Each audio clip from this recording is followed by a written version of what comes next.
សួស្តីគ្នាយើងជួបគ្នាម្ដងទៀតហើយជាមួយនឹងវីដេអូថ្មីៗទាក់ទងទៅនឹង Mobile Legends អញ្ចឹងនៅក្នុងវីដេអូនេះខ្ញុំនឹងចែករំលែកអ្នកនរគ្នាអំពីរបៀបបើក Live នៅក្នុង Mobile Legends អញ្ចឹងបើក Live ហ្នឹងនៅពេលដែលយើងលេង game ហើយ friend នៅក្នុង game ឬក៏អ្នកណាម្នាក់គាត់ចង់មើលយើងលេងគាត់អាចចូលមើលបានអញ្ចឹងណាវាស្រដៀងទៅនឹងយើង live game នៅតាម Facebook ឬក៏ YouTube ផ្សេងៗអញ្ចឹងដែរអញ្ចឹង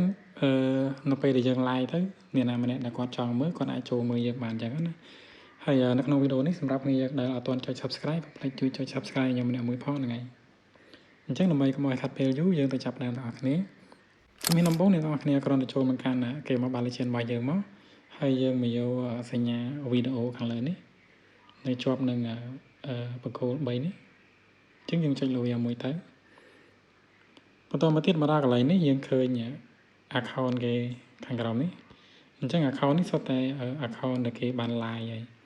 អញ្ចឹងវាមាន view នៅលើនឹងស្រាប់ៗនេះ 686k អីចឹងទៅអញ្ចឹងមកដល់កន្លែងនេះអ្នកនរគ្នាមកយកពាក្យថា my channel ខាងលើនេះឬក៏យើងចុចលើរូបផ្ទះហ្នឹងក៏បានដែរហ្នឹងហើយ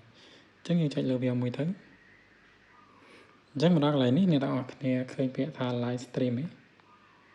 អញ្ចឹងកន្លែងនេះដើម live វានៅអោមអញ្ចឹងណានៅអោមអញ្ចឹងបន្តមកបើសិនជាអ្នកនរគ្នាចង់បើក live stream យើង live game ហ្នឹងយើងចុចបើកកន្លែងនេះមកណាដាក់ on មកបន្តមកយើងចុចតែប៉ុណ្្នឹងទៅហើយនៅពេលដែលយើងចូលលេងនៅក្នុងវគ្គ classic ឬក៏វគ្គ rank អីfriend នៅក្នុង game ឬក៏ friend យើងណាម្នាក់ដែលគាត់ចង់មើលយើងលេងគាត់អាចចូលមើលយើងលេងបានអញ្ចឹងណាហើយតាក់ទងទៅនឹង column ខាងលើនេះវាជា caption នៅពេលដែលយើងចូលលេង game ហើយយើងដាក់ caption ថាម៉េចអញ្ចឹងណាយើងដាក់ caption ហ្នឹងទៅនៅពេលដែល